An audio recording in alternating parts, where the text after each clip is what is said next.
So we are here at Frontenac at the little beach. Gonna try that trail. See how far we can go, but the parking lot is just swarming with butterflies. All different kinds too.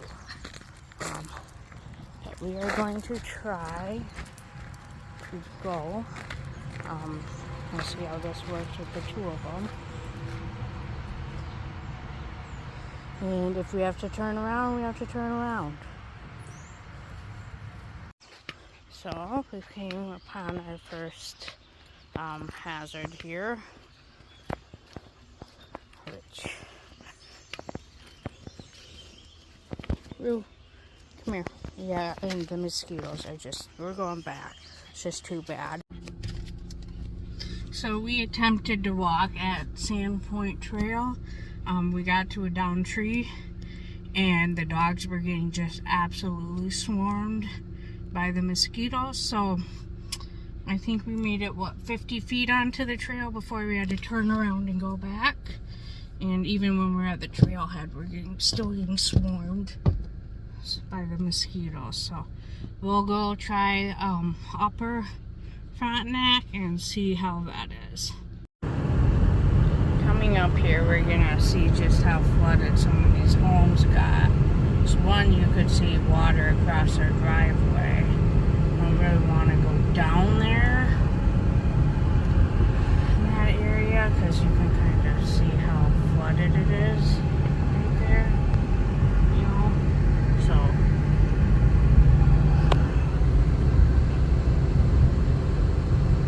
sorry, I still have to keep driving.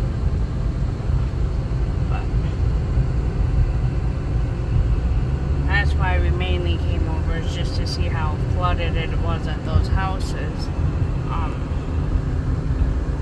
and go from there. Here's Frontenac Beach. Here's the boat dock.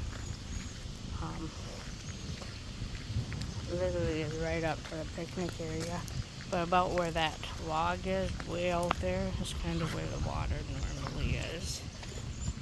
So the damage there.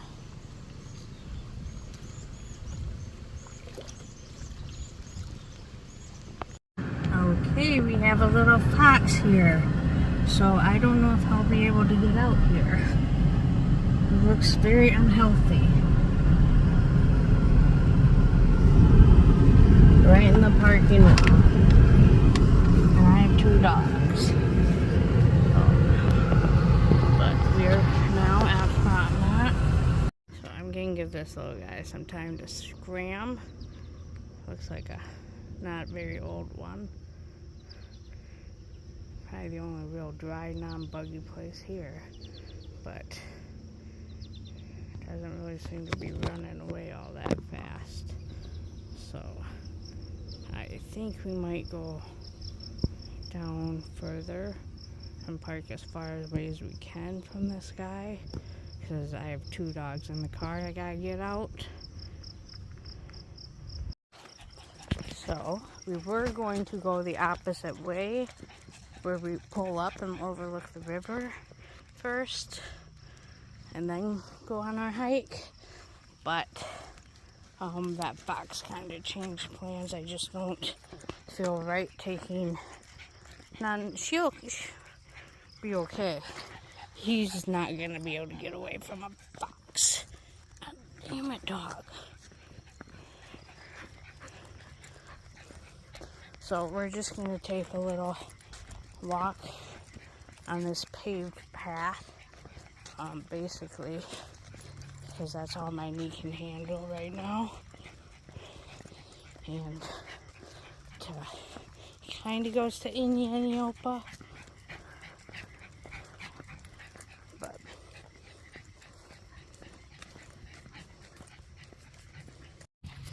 all this cottonwood along the sides of the trail here. So I had to take a little break for the little guy who, to be honest, the fact that he's able to walk at all is a miracle. Let alone hike. but you can kind of see the flood.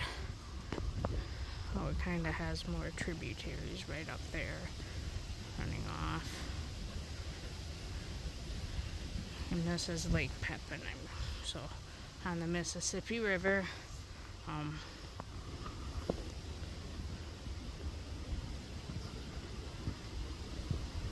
There is, it's gotta be that one city. There's a city over there, I can't remember what it's called. But they have a little beach. So,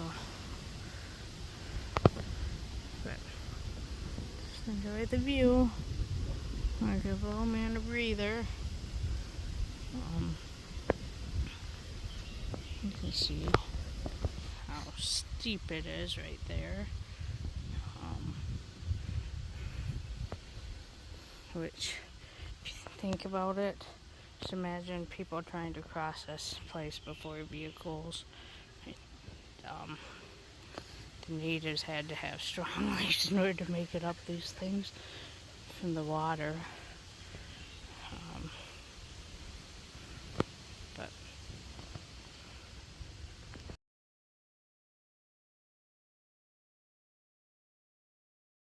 so this trail here kind of goes alongside this, but it's, you know, more natural terrain. Normally I prefer that, but he can't have any more difficulties, neither can I. So we're gonna just stick to this paved trail here. And Frontenac State Park actually does have some kind of all-terrain vehicle type thing that you can actually reserve to use if you are having difficulties getting around. And to be honest, I have thought about it with my knee being the way it is, but I knew they had a paved path too. However, if you really struggle, and that way you can at least get to Opa, which means hole in the rock.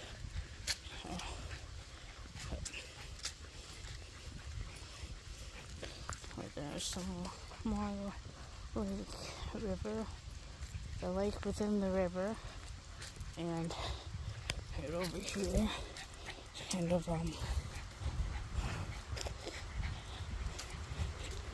a camping. Well, there's the road, but there's also kind of a camping area thing around there.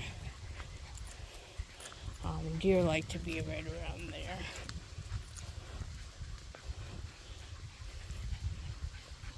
There's a squirrel up there.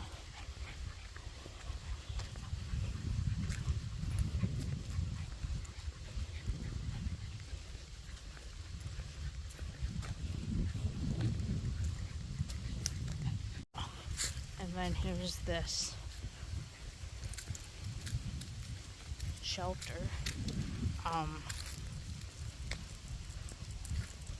Honestly, I have no idea, but I'm thinking the ones in my area anyways, I'm guessing they're made by kids. Like a survival training type thing.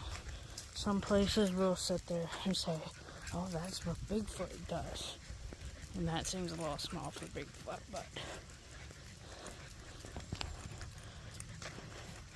just because you see that stuff doesn't mean that there's an actual cryptid.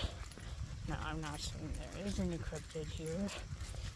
Never experienced one here.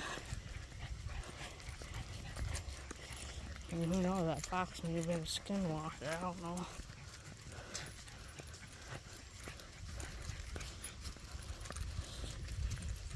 I wonder if they called them skinwalkers because they were abnormally friendly. Because they didn't know about rabies yet.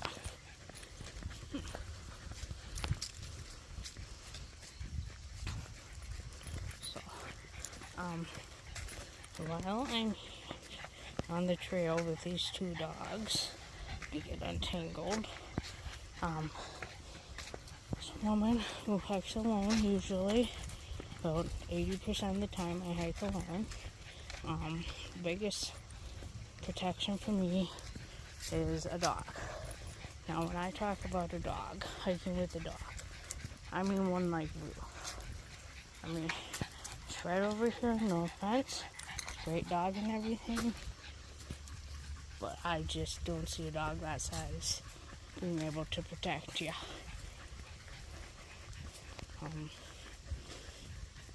You absolutely must have a small dog.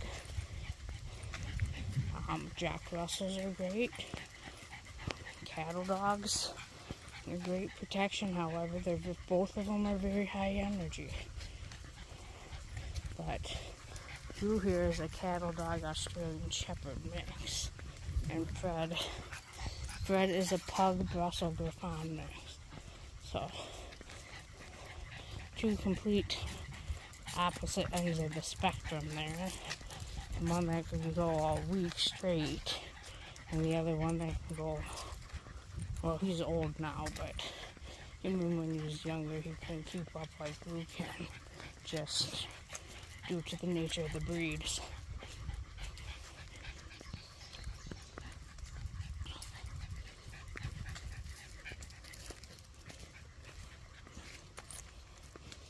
And if you hear Fred huffing and puffing over here, we are taking frequent breaks.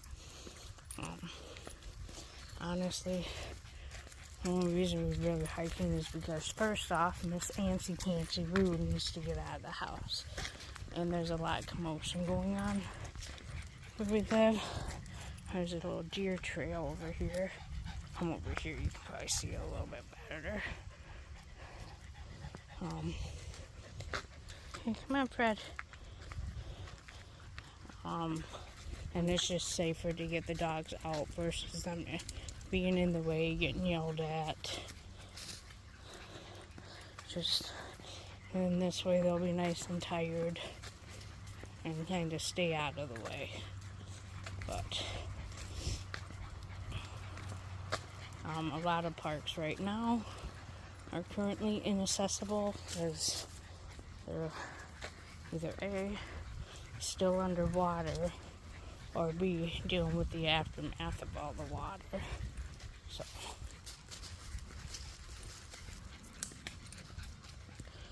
there's another trail. I think that's where that other trail kind of might be a join up to that other one.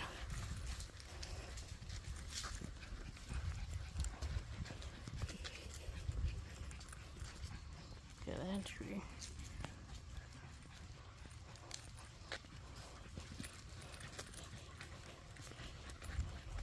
Now, normally I have fly spray in my car for the dogs, but I can't seem to find it right now. I usually use my horse's fly spray that also helps with ticks. I've tried a lot of others and that one just seems to work the best, so that's what we use.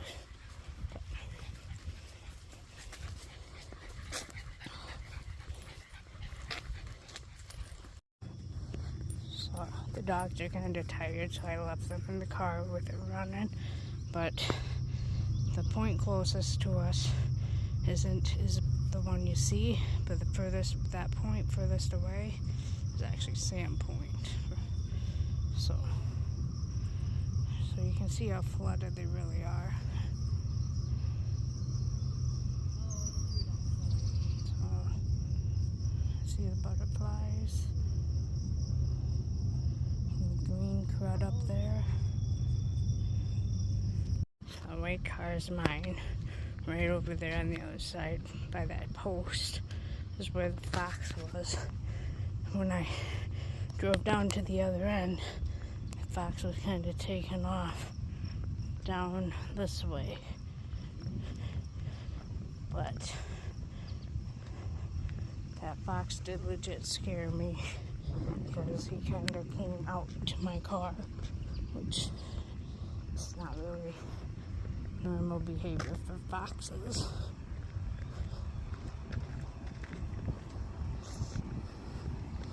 Well, here we are. Happy trails. Me and at least Rue here. Hope to see you again, Fred. He's hanging on, but he doesn't like going on hikes with me because, well, it's hikes, not little leisurely strolls. And with his life previously, may have been around a city block every now and then, but no hiking, no 10-mile hikes. So he's hanging on, but till next time, happy trails.